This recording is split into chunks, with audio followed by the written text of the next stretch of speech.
Ma räägin kahest sellisest erilisest loost.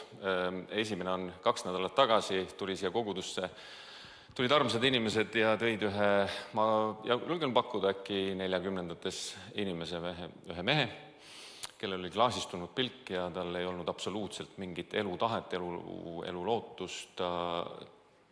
Ja ma ütlen ausalt, et kui ma peale teenistust, nad palusid, et ma läheksin temaga koos palvetama, me läksime siia kõrvale ruumi palveklassi palvetama. Ma ütlen ausalt, et mul ei olnud sisemiselt väga suurt usku. Sest inimene on täiesti klaasistunud olekuga ja sa näed, et nagu miski ei liigu. Aga seal me palusime koos ja ma ütlesin, kas sa oled nõus Jeesuse oma südamesse vastu võtma?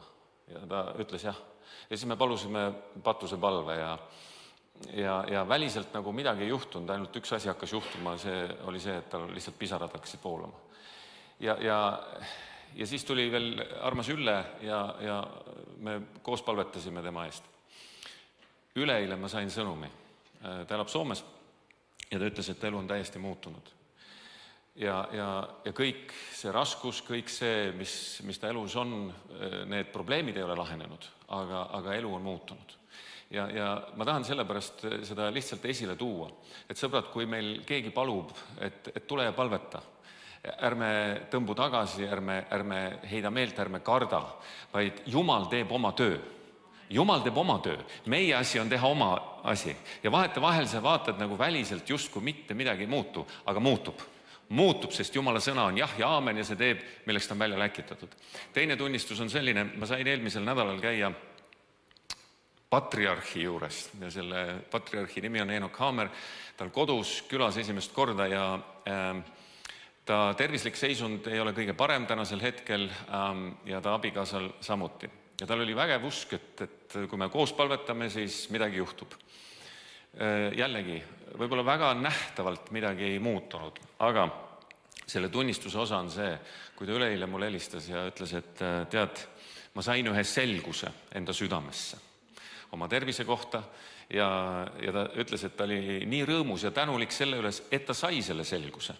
Aga sellele eelnevalt oli veel üks asi, nimelt seesama õhtu, kui ma olin sealt ära läinud, oli ta oma kodu tualetis, mis on üsna kitsas, ta oli kukkunud seal ja ei saanud püsti. Ja siis, kui ta sai püsti, siis ta läks,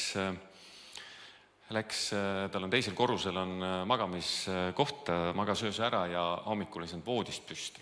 Ja siis ta helistab mulle ja ütleb, Veiko, on täitsa häda. Ma tean, et mu lapsed saavad tulla ja aidata mind püsti, aga ma usun, et Jeesus tõstab mind püsti. No ja siis me palvetasime. Ja me palvetasime ja lihtsalt ma palusin, et issand, saada oma vägi, et Enoch saaks püsti tõusta. Ta on 17. mail saab 90 aastaseks. Nii et üsna eakas, aga terav nagu habemenuga oma mõistuselt. Ja siis ma kuulen ähkimist. Ta oli 2 tundi proovinud ja ei olnud püsti saanud. Ja siis ta ütleb, et tänu Jeesus ma sain püsti. Nii et sõbrad, ma tahan lihtsalt nagu seda julgustust öelda, et lihtsad palved, 2-3 lauselised palved, Jumal kuuleb ja Jumal vastab. Amen.